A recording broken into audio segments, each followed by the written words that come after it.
Shalom Bapak Ibu Saudara yang terkasih dalam nama Yesus Kristus. Shalom. Apa kabar saudara?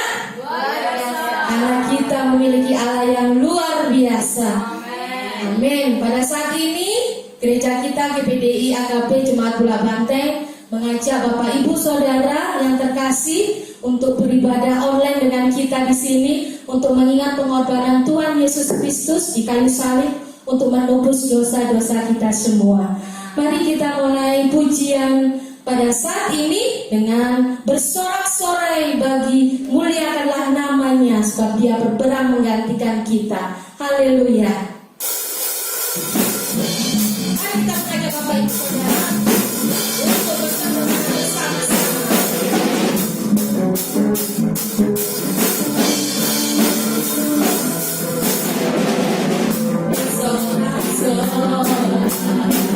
Muliakan nama-Nya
yang berperang ganti kita.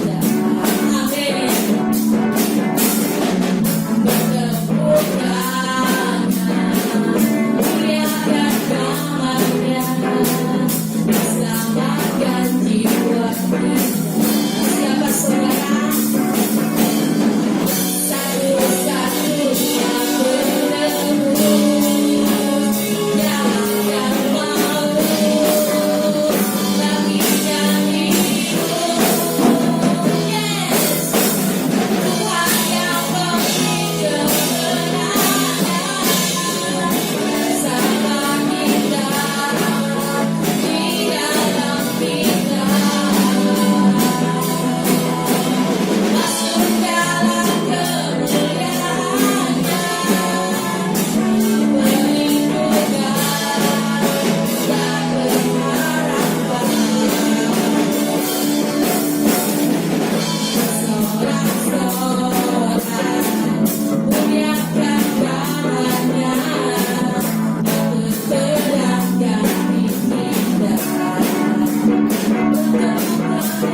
Satu-satunya penebus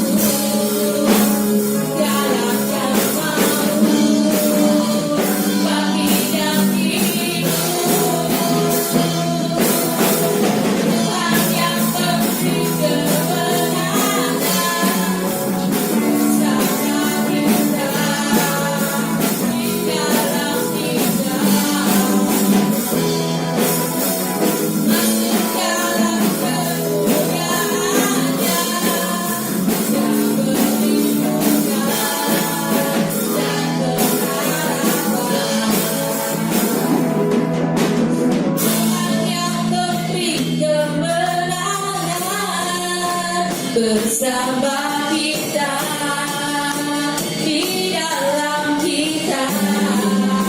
Amin. Masuk dalam kemuliaan-Nya yang melindungi dan berharapan yang melindungi.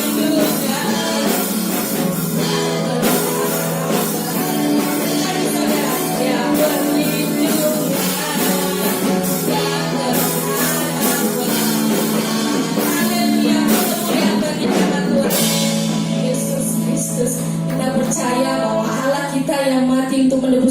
kita. Pada hari ketiga dia akan dibangkitkan, sebab dia adalah Allah yang hidup. Haleluya. Kita mau pujikan Allah bangkit, bersoraklah. Haleluya.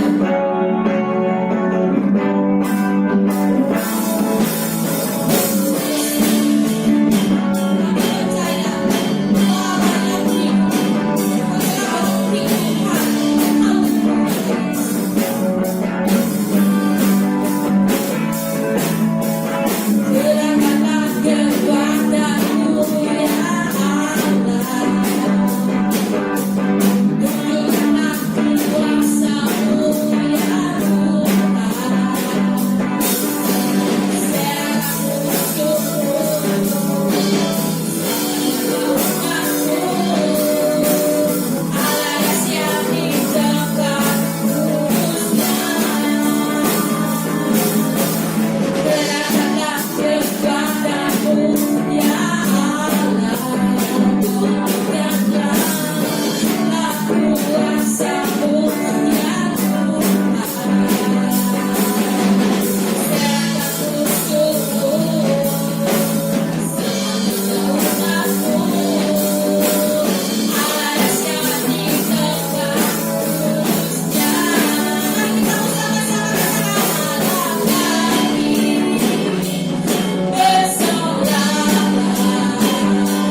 Tiba saatnya kita mau mendengarkan firman Tuhan.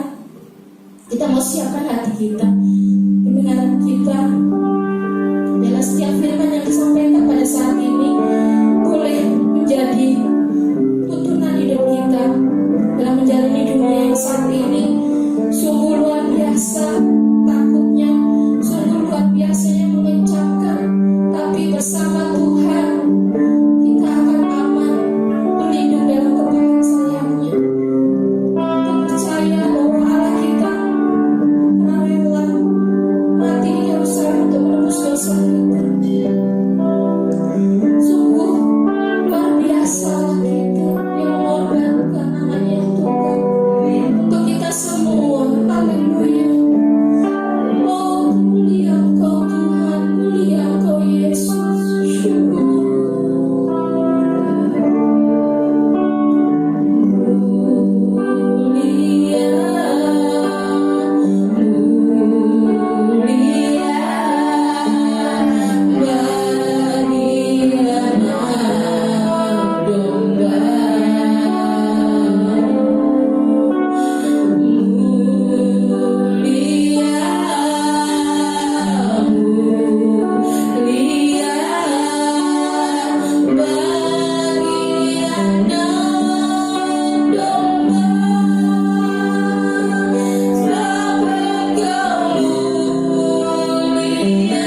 Tuhan kami melaksanakan ibadah ya Tuhan.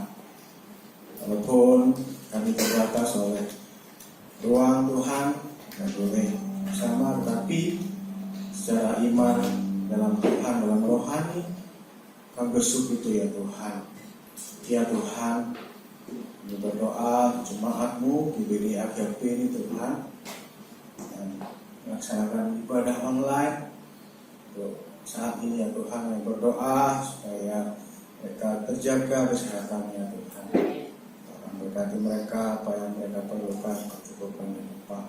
Bapa dalam surga, di dasarnya kami akan mendengarkan firman-Mu Tuhan. Kami mau duduk diam kaki-Mu, mendengarkan firman-Mu, perkataan-Mu ya Tuhan. Dan mulut lidah hamba-Mu ini supaya dapat kebenaran firman-Mu yang kami beritakan, yang hamba beritakan Tuhan.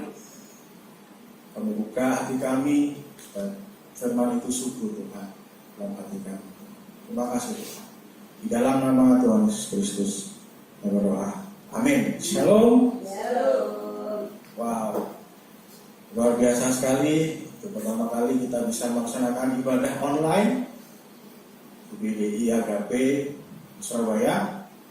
Walaupun tidak di tempat ini, tapi saya merasakan kehadiran dari Bapak Ibu semua yang sangat merindukan ibadah itu bersama. Tapi kita belum bisa bersama. Tapi di dalam Tuhan tidak ada dinamakan ruang yang jauh. Di dalam Tuhan kita tetap bersatu. Pada malam hari ini kita akan belajar mengenai kehidupan tokoh di dalam perjanjian lama, yaitu Yusuf. Kita buka di dalam Kejadian pasal 37 ayat 1 sampai 11. Saya akan bacakan. Yusuf dan saudara-saudaranya. Adapun Yakub ia diam di negeri penumpangan ayahnya, yakni di tanah Kanaan. Ayat 2, inilah riwayat keturunan Yakub. Yusuf tatkala berumur 17 tahun, jadi masih muda, bisa menggembalakan kambing domba bersama-sama dengan saudara-saudaranya, anak-anak Bilha dan Silpa, kedua istri ayahnya. Dan Yusuf menyampaikan kepada ayahnya kabar tentang kejahatan saudara-saudaranya. Jadi Yusuf ini merupakan anak dari Yakub. Yakub adalah anak dari Ishak. Dan Yakub terkenal sebagai seorang penipu. Dan Yakub ini di dalam perjanjian lama menipu kakaknya Esau supaya diberikan hak kesulungan. Dan Yakub mempunyai 12 anak, dan salah satunya adalah Yusuf. Dan Yusuf merupakan anak yang paling dikasihi oleh Yakub. Kemudian Yakub tinggal di negeri atau di tanah Kanaan, tempat di mana Musa dijanjikan supaya masuk ke dalam tanah Kanaan. Dan itu tergenapi, ya kan? Kemudian Yakub yang juga nanti akan sebut Israel, yang akan menjadi bangsa, itu diam di dalam tanah Kanaan yang melimpah susu dan madunya. Jadi kita bisa lihat bahwa Allah itu sebenarnya telah menyediakan bagi kita suatu tempat di mana kita bisa bertahan hidup dimanapun kita berada. Seperti yang Tuhan berikan kepada Yakub, maka Tuhan juga memberikan kita sebagai anak Tuhan tempat di mana kita bisa hidup dan sejahtera walaupun di tengah krisis global ini. Tapi kita masih bisa merasakan kedamaian, ketenangan. Sampai saat ini kita bisa makan dan minum, itu semua karena pemeliharaan Tuhan atas kita, sehingga anak-anak Tuhan tidak mengalami suatu kelaparan. Kemudian inilah riwayat keturunan Yakub Yusuf tatkala berumur 17 tahun. Jadi di usia yang belia, Yusuf ini mengembalakan kambing domba bersama dengan saudara-saudaranya, anak-anak Bilha dan Silpa, kedua istrinya dan Yusuf menyampaikan kepadanya kabar tentang kejahatan saudara. Jadi Yusuf dipercayakan oleh Yakub sebagai pengawas dari kakak-kakaknya. Pada saat itu Benyamin belum lahir. Di saat firman ini ditulis, Benyamin masih belum lahir di situ. Jadi dia anak ke-11, anak terakhir. Dan kakak-kakaknya 1 sampai 10 itu juga sama mengembalakan domba, dan Yusuf dipercaya oleh papanya Yakub untuk mengawasi kakak-kakaknya ini. Aneh ya, ternyata Tuhan itu tidak melihat umur, tidak melihat tapi dia memilih yang kecil, dimana dipandang manusia, wah ini kurang bagus nih, ya dan sebagainya. Tapi dengan ayat ini kita bisa melihat bahwa Tuhan itu sebenarnya melihat orang-orang yang dipandang manusia lemah. Ayat 3, Israel lebih mengasihi Yusuf dari semua anaknya yang lain, sebab Yusuf itulah anak-anaknya yang lahir pada masa tuanya, dan ia menyuruh membuat jubah yang maha indah bagi dia. Dikatakan bahwa terang-terangan Israel lebih mengasihi Yusuf dari saudara-saudara yang lain, dan diberikan jubah yang maha indah ini sebagai simbol. Misalnya tentara itu ada tanda khusus untuk mengkomandoi batalion-batalion yang lain. Sama seperti Yusuf diberikan kepercayaan oleh papanya untuk dapat mengelola peternakan dari papanya atau Yakub ini tadi. Dan saudara-saudaranya wajib, ya kan, atau melaporkan kepada Yusuf apa-apa yang sudah dikerjakan. Jadi sebenarnya apa yang kita miliki, apa yang kita punya di dalam hidup ini, itu sebenarnya Tuhan sudah memberikan suatu kepercayaan kepada kita, trust atau kepercayaan yang tidak bisa dimiliki oleh orang lain. Seperti tadi worship leader mempunyai tugas sendiri, pemain musik, dan juga saya juga berkhotbah seperti ini, juga Tuhan punya trust atau kepercayaan kepada kita, supaya kita kelola dengan baik kepercayaan Tuhan itu. Dan itu tidak semua orang mempunyai hal seperti itu. Maka pada saat kita, ya kan, dan jemaat-jemaat yang sudah dipercayakan Tuhan suatu harta yang melimpah, itu merupakan suatu kepercayaan yang Tuhan berikan kepada kita, untuk kita bisa supaya kita bisa lakukan, supaya kita bisa mengembalikan yang terbaik untuk Tuhan. Ayat 4, setelah dilihat oleh saudara-saudara bahwa ayahnya lebih mengasihi Yusuf dari semua saudaranya, maka bencilah mereka itu kepadanya dan tidak mau menyapa dengan ramah. Ini biasanya perasaan iri hati yang dimiliki oleh manusia pada saat ada seorang tetangga kita atau orang lain yang mempunyai berkat lebih atau apa, percayaan, maka ada biasanya iri hati ya. Iri hati itu banyak kita jumpai. Bahkan paling banyak adalah di dunia sekuler atau dunia bisnis dan sebagainya. Orang saling sikut-sikutan dalam mengambil suatu jabatan tertentu, bahkan berani terang-terangan menjelekkan satu dengan yang lain dengan alasan apapun. Tapi intinya bahwa ada dosa iri di situ.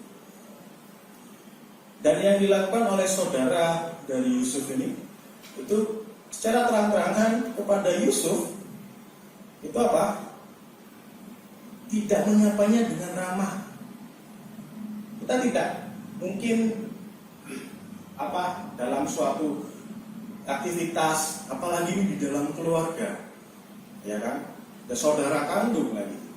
Atau saudara, jadi Yakub ini punya 4 istri, ya kan? Tadi Bilha, Silpa, ada lagi dan Rahel dan Lea.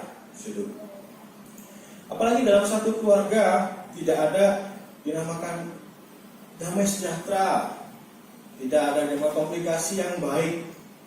Di sini saudara-saudara Yusuf itu itu membenci dia dengan cara yaitu tidak berkomunikasi dengan ramah, atau kata-kata omongannya itu kalau dalam bahasa Jawa itu agak sengol ya, sengak dan sebagainya. Itu susah sekali ya. Coba kita bayangkan di dalam keluarga kita, satu sama lain dingin, satu sama lain tidak terbuka, satu sama lain saling menjatuhkan, maka di dalam keluarga itu tidak akan menjadi ketentraman. Dan saat itu yang dirasakan oleh Yusuf, apalagi sebagai anak yang terakhir, walaupun dia disayang oleh papanya pada saat itu, tapi dia merasa tidak enak.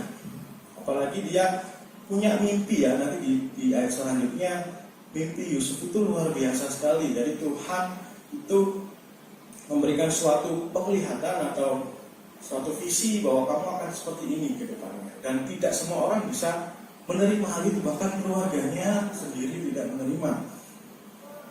Setelah dilihat saudara-saudaranya yang 4, bahwa ayahnya lebih mengasihi Yusuf dari semua saudaranya, maka bencilah mereka itu kepada Yusuf ya, dan tidak mau menyapanya dengan ramah. Sudah benci, juga tidak mau menyapa dengan ramah lagi. Yang kelima, pasal ayat kelima, pada suatu kali bermimpilah Yusuf, lalu mimpinya itu diceritakan kepada saudara-saudaranya. Sebab itulah mereka lebih benci lagi kepadanya. Mimpinya apa? Ayat 6, karena katanya kepada mereka, coba dengarkan mimpi yang impikan ini. Ayat 7, tampak kita sedang di ladang mengikat berkas gandum, lalu bangkitlah berkasku dan tegak berdiri. Kemudian datanglah berkas-berkas kamu sekalian mengelilingi dan sujud menyembah kepada berkasku itu. Ayat 8, lalu saudara-saudaranya berkata kepadanya, apakah engkau ingin menjadi raja atas kami? Apakah engkau ingin berkuasa atas kami? Jadi makin bencilah mereka kepadanya karena mimpinya dan karena perkataan yang itu. Jadi Yusuf ini bukan anak yang sombong. Kalau anak yang sombong udah pasti Tuhan tidak mau memakai dia atau memilih dia. Tetapi Yusuf ini dengan kepolosannya dia bercerita. Dia ini butuh tempat sharing, tempat dinamakan dia bisa menaruh rencana dia, tempat di mana bisa dia menceritakan apa yang dia hadapi. Karena di dalam ayat sebelumnya Yusuf ini bahkan dibenci. Kalau dibenci udah pasti tidak mau didengarkan omongannya. Dia bercerita kepada saudara-saudaranya, bahkan ayahnya juga. Ada ayahnya di situ. Dia bercerita bahwa nanti ya berkas-berkasmu itu akan sujud, ya kan? Dan tegak berdiri, kemudian mengirim dan sujud menyembah kepada berkasku itu. Ini kisahnya belum terjadi. Jadi pada saat itu hanya visi yang dia ceritakan atau penglihatan di dalam mimpi yang dia ceritakan kepada saudara-saudaranya. Saudara-saudara udah geram sekali, sudah marah. Mungkin kalau misalnya ada batu ya dilempar batu itu. Tapi pada itu dia tidak niat untuk bersombong ria dan sebagainya, tetapi dia mau menceritakan ini apa yang dia impikan, apa yang dia rasakan di dalam mimpinya yang begitu luar biasa mengganggu dia. Karena kalau bisa dipikir, saksi mana mungkin sih nanti di kisah-kisah selanjutnya si Yusuf ini dibuang oleh saudaranya, dijadikan budak, kemudian bekerja di Potifar, dijadikan sebagai orang kedua dari Potifar, tetapi difitnah oleh tante Poti, ya kan? Kemudian setelah itu dimasukkan penjara oleh Potifar, masukkan penjara, ya kan? Sudah enak-enak di Potifar, jadi orang kepercayaan, bahkan seisinya itu bisa dikelola oleh Yusuf. Kemudian di penjara dan ya di situ, tapi mengangkat lagi, jadi grafiknya naik turun naik dan sebagainya. Kemudian dijadikan wakil kepala penjara di situ. Tapi ya gitu, ya kan, bisa dari Yusuf ini tidak seindah yang dibayangkan atau visi yang langsung tiba-tiba bisa menjadi kenyataan, tetapi masih di dalam dinamika yang begitu hebat. Tidak enak loh jadi seorang Yusuf itu diberikan visi oleh Tuhan kamu akan menjadi pemimpin atau manajer keuangan di negeri Mesir, ya kan? Dia orang kedua dari Firaun, bahkan Firaun itu memberikan tanda khusus di jarinya sebagai orang kedua Firaun yang mengelola negeri Mesir itu. Tapi pada saat itu mata manusia itu tidak bisa melihat. Pada saat itu mata manusia tidak bisa melihat apa yang Tuhan inginkan di dalam kehidupan Yusuf atau untuk Israel atau Yakub ini. Tuhan mempunyai tujuan yang besar supaya Israel dapat diselamatkan pada saat kelaparan yang begitu luar biasa. Bayangkan 7 tahun itu cuma ada di Mesir saja, di seluruh dunia untuk logistik makanan. Jadi maka semua negara-negara pada saat itu harus ke Mesir, dan Israel ini sebagai juga bangsa juga harus sujud kepada orang Mesir. Dan ternyata di sana ada dinamakan Yusuf. Jadi berkas-berkas itu sujud menyembah si Yusuf itu, berkas Yusuf itu tadi. 8 lalu saudara-saudara berkata, apakah engkau ingin menjadi raja atas kami? Coba kita garis bawah, engkau ingin menjadi raja atas kami. Sudah belum mereka sudah menafsirkan jadi raja atas saya, ya kan? Apakah engkau ingin berkuasa atas kami? Jadi kamu itu siapa, gitu kan? Kayak itu. Jadi makin bencilah mereka kepadanya karena mimpinya dan karena perkataannya itu. Kita tidak pernah tahu apa yang terjadi esok hari.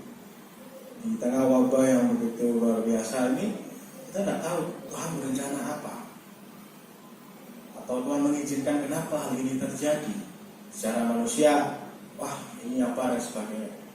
Tapi kita tidak bisa melihat dari sisi Allah, dari sudut pandang Allah, apa yang akan terjadi berikutnya. Maka kita sebagai anak-anak Tuhan percaya saja, cuma itu aja. Percaya saja bahwa Tuhan itu akan menyelamatkan kita. Tuhan mempunyai maksud yang luar biasa. Seperti Tuhan mati di kayu salib, banyak murid-murid menyayangkan hal itu. Kenapa harus mati? Bukankah Yesus bisa menjadi raja? Bahkan ada pengikut lebih dari 5.000 diberi makan. Tapi mengapa Yesus harus mati pada saat itu? Karena manusia tidak mengerti apa yang Allah inginkan di dalam kehidupan kita semua. Bukan suatu kepentingan pribadi yang Tuhan inginkan, tetapi kepentingan khalayak ramai atau kepentingan umum. Dan ini saatnya yang luar biasa bahwa di tengah permasalahan global ini, ya kan, kita dipuji bagaimana kita bisa percaya Tuhan lebih lagi. Jangan sampai kita menjadi saudara-saudara Yusuf yang putus asa dengan hal-hal seperti ini. Bahkan mungkin ini makan untuk tiap hari bagaimana.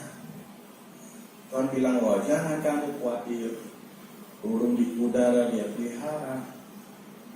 Tuhan sudah berkata itu. Kemudian ada bagaimana dengan pekerjaan saya dan sebagainya, terbengkalai dan sebagainya. Tapi Tuhan bilang jangan kamu khawatir, karena Tuhan sudah menyediakan. Jadi pada saat itu Yakub tidak mengerti mengapa Yusuf ini bisa diberikan visi seperti itu. Seandainya Yakub tahu bahwa Yusuf akan menjadi raja untuk menyelamatkan Yakub beserta seisi keluarganya, maka Yakub tidak bilang seperti ini. Kemudian ada 9, lalu ia memimpikan pula mimpi yang lain. Jadi ada 2 mimpi yang diceritakan kepada saudara-saudara itu. Katanya, aku bermimpi pula tampak matahari, bulan, dan 11 bintang sujud menyembah kepadaku. Ayat 10. Setelah hal ini diceritakan kepada ayah dan saudara-saudaranya, maka ia ditegur oleh ayahnya. Mimpi apa mimpimu itu? Masa aku dan ibumu serta saudara-saudaramu sujud menyembah kepadamu sampai ke tanah? Jadi Yakub bilang seperti itu kepada Yusuf, kamu ini mimpi apa sih? Masa ya papa sama saudara-saudaramu ini harus sujud kepada kamu? Yakub memakai mata manusia lagi. Dia tidak sepenuhnya percaya pada Allah. Dia melihat mata manusia. Tidak mungkin hal itu terjadi. Tidak mungkin wabah corona ini akan berakhir. Tapi dengan percaya dan iman bahwa kita anak-anak Tuhan akan diselamatkan dan wabah ini akan segera berakhir. Ayat 11, maka hatilah saudara-saudara kepadanya, tapi ayahnya menyimpan hal itu di dalam hatinya. Jadi Yakub ini masih menyimpan perkataan dari Yusuf itu, tidak membuangnya atau dibilang ngomong kosong, tapi tetap menyimpannya di dalam hatinya.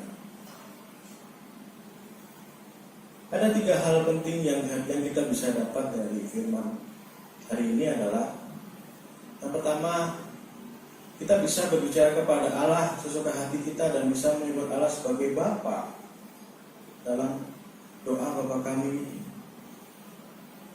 Di dalam doa Bapa kami, kita mendengar bahwa Bapa kami dalam surga, dikuduskanlah namamu. Jadi kita bisa menyebut Allah kita sebagai atau Bapa kita, Papa kita atau Ayah kita. Maka suatu kemenangan di mana Yesus telah mati dan bangkit di kayu salib, mati dan bangkit sekarang di surga, kita bisa memanggil Dia adalah Bapa. Bapa adalah kedekatan yang luar biasa antara anak dan ayah. Seperti kasih sayang antara Yakub dan Yusuf yang sangat mengasihinya. Maka Yusuf bisa menyebut Yakub sebagai papanya, dan papanya sangat mengasihi Yusuf lebih dari yang lain.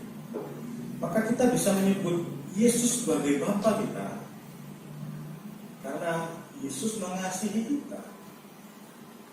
Maka pada saat Yesus mati yang salib itu merupakan bukti kasihnya kepada kita.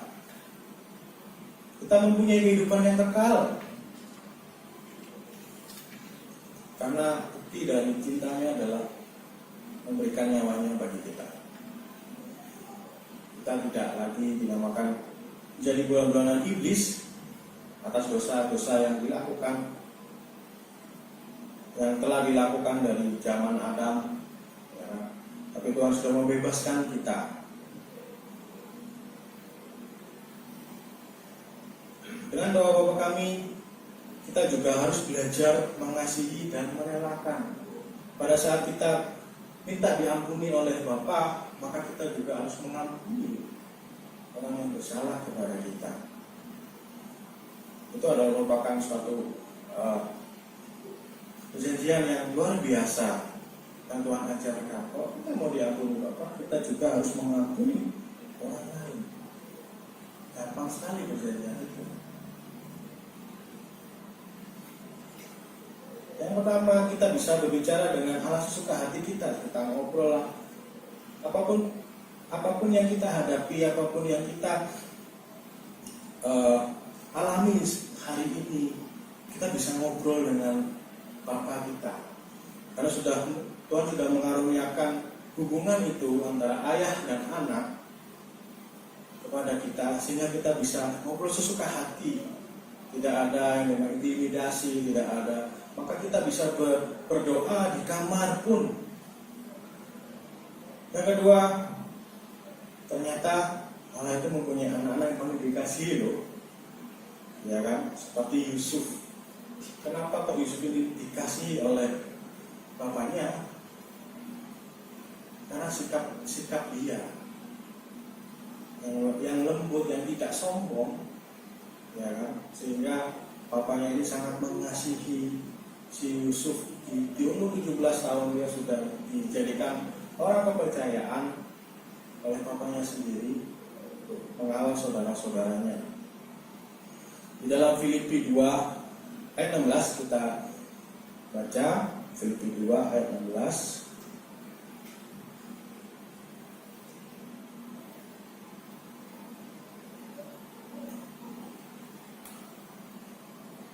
Filipi 2 ayat 16.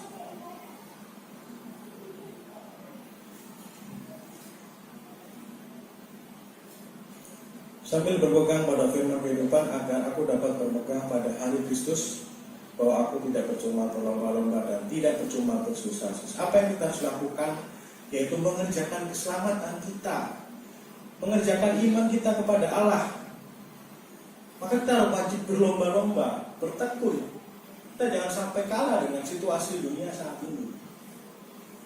Apapun yang terjadi, kita tetap layani Tuhan. Apapun yang terjadi, kita tetap membaca firman Tuhan. Karena Tuhan inginkan kita seperti itu. Agar aku dapat bermegah, artinya bahwa itu semua karena Tuhan. Entah hidup pun kita bisa sampai hari ini pun itu semua karena Tuhan. Bahwa aku tidak percuma berlomba-lomba dan tidak percuma bersusah-susah. Pada saat hal ini terjadi, sepertinya berita media seperti ini, seperti itu, dengan memberitakan hal-hal yang sama. Sepertinya kita tidak bisa tidur ya. Kita hanya susah tidur melihat berita-berita jumlah infeksi, kematian dan sebagainya. Kita di dalam dunia ini ditakuti oleh hal seperti itu. Tapi kita harus percaya dengan tekun bahwa Allah itu sedang memegang kita. Kita berlomba-lomba supaya kita bisa dekat sama Tuhan. Ini saatnya kita bisa berkomunikasi dengan baik. Banyak orang bekerja di rumah, para pelajar yaitu belajar di rumah yang masing-masing. Banyak waktu yang harusnya mereka lakukan aktivitas di rumah, gunakanlah untuk berbicara atau berdoa kepada Tuhan, atau mendoakan satu sama lain apa yang dikeluhkan. Karena hari-hari ini banyak orang di rumah, kita telepon pun lagi di mana? Lagi di rumah. Apa yang bisa saya bantu, apa yang bisa saya doakan, inilah saatnya. Kita berlomba-lomba untuk menghargai juga pengorbanan Tuhan di kayu salib. Yang ketiga adalah Tuhan bisa berbicara lewat apapun. Yang dialami Yusuf adalah berbicara melalui mimpi, juga bisa berbicara melalui firman Allah, angin rohani. Maka pada saat kita mendengarkan firman Tuhan, pada saat kita renungan pribadi dengan Allah, maka kita bisa mendengar suara Allah. Kita bisa mendengar apa yang Allah inginkan kepada kita, apa yang Tuhan inginkan di hari-hari yang banyak aktivitas yang di rumah. Kita bisa mendengarkan apa yang Tuhan inginkan dalam kehidupan kita. Di saat ini, di kondisi ini, kita bisa mendengarkan suara Tuhan lebih lagi. Karena kita bisa mengenal suara gembala kita, gembala agung kita. Di Yohanes 10 ayat 11,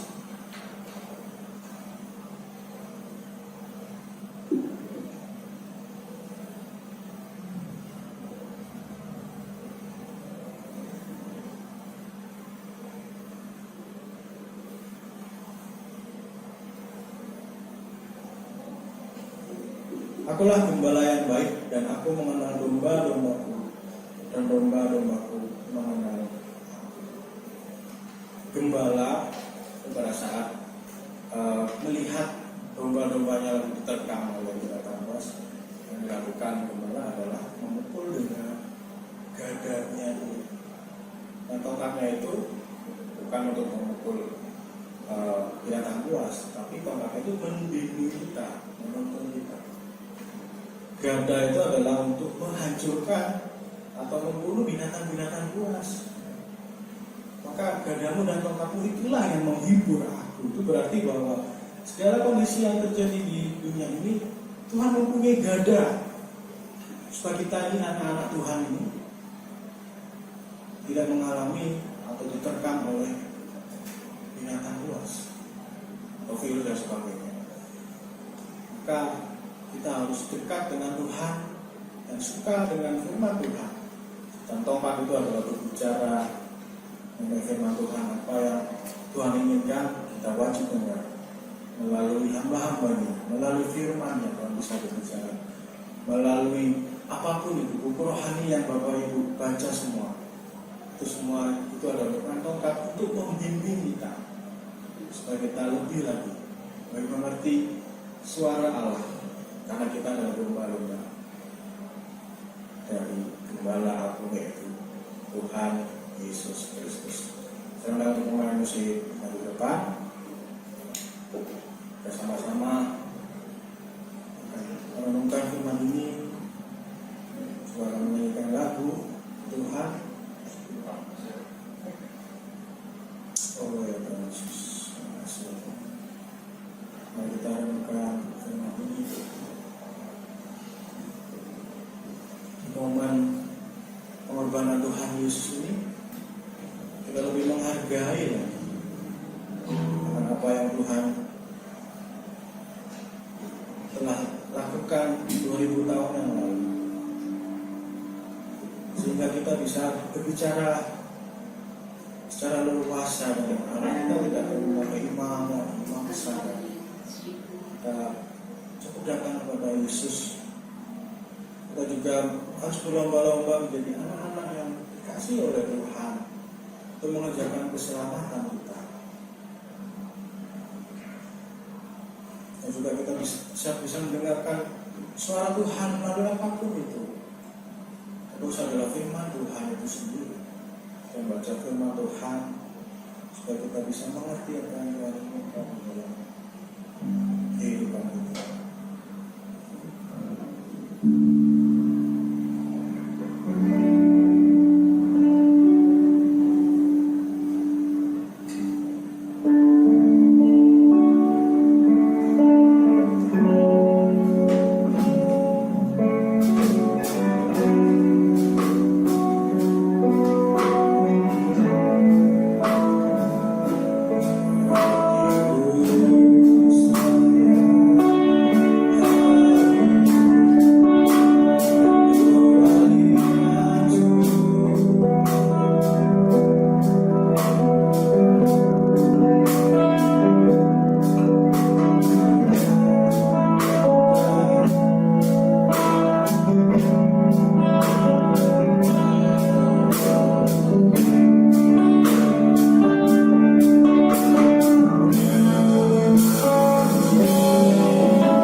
mendoakan orang-orang yang terkena dari virus corona ini Tuhan. Kau mengenai yang ajaib dengan menyembuhkan, bertangking di dalam nama Yesus Kristus segala penyakit yang ada di dalam tubuh orang ini, pasien Tuhan, ataupun untuk corona Tuhan, bisa pergi dalam nama Tuhan Yesus Kristus. Dan juga berdoa untuk orang yang sakit kanker Tuhan. Dokter sampai bilang bahwa tidak ada jalan lagi, ini merupakan terakhir kali, waktunya sudah dekat sebagainya. Engkau adalah tabib agung, hamba percaya dan yakin dengan iman bahkan kanker itu pergi di dalam nama Tuhan Yesus Kristus. Penyakit itu pergi dan orang yang kembali pulih sembuh. Dan juga berdoa untuk orang tuli ya Tuhan, tidak bisa mendengar dari lahirnya. Mendoakan orang ini ya Tuhan, kiranya di dalam nama Yesus Kristus dengan iman dan percaya orang ini sembuh dan tidak dapat mendengar kembali. Oh ya Tuhan, itu luar biasa ya Tuhan. Luar biasa ya Tuhan. Kita pujikan lagi.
Bapa dalam surga, kami sudah melaksanakan ibadah Tuhan karena online ini ya Tuhan. Walaupun kami tidak bisa melihat secara fisik jemaat datang ke tempat ini, tapi kami dengan rohani dan percaya bahwa mereka beribadah bersama-sama dengan kami ya Tuhan. Dan ibadah kami dapat mengubahkan, dapat memberkati orang ya Tuhan Yesus. Dalam kondisi yang ada di dalam kehidupan kami, hamba berdoakan satu persatu jemaat kami GBD Agape ini dimanapun berada, melihat khotbah online ini atau ibadah online ini Tuhan, kami berdoa kami peringati pengorbanan-Mu Tuhan yang luar biasa di kayu salib Tuhan. Pertemukan kami Tuhan di waktu yang tepat Tuhan, supaya kami bisa beribadah kembali secara fisik Tuhan, kita bisa beribadah. Oh Tuhan, kami akan menyelesaikan ibadah ini ya Tuhan. Kami mau mendoakan sebelumnya untuk negara kami, bangsa dan negara kami Tuhan, pemerintahan Bapak Jokowi dan beserta menteri-menteri stafnya Tuhan. Tuhan terus menetapkan beliau menjadi presiden di negara kami. Bapak memberikan hikmat yang terbaik Tuhan, supaya dapat mengatasi segala permasalahan yang ada di dalam negara kami ya Tuhan Yesus Kristus. Oh Tuhan, yang berdoa untuk pelayanan dimanapun berada. Menjaga Tuhan, mengembangkan dimanapun berada Tuhan. Ya Bapak, pada saatnya kami akan menyelesaikan ibadah ini. Kau sudah memberikan berkat Tuhan yang luar biasa untuk kami ya Tuhan. Mari semua jemaat kita pedangkan tangan kita menerima berkat Tuhan. Terimalah berkat damai sejahtera dan sukacita daripada Tuhan Yesus Kristus akan memberkati. Tuhan Yesus memberkati semua. Amin.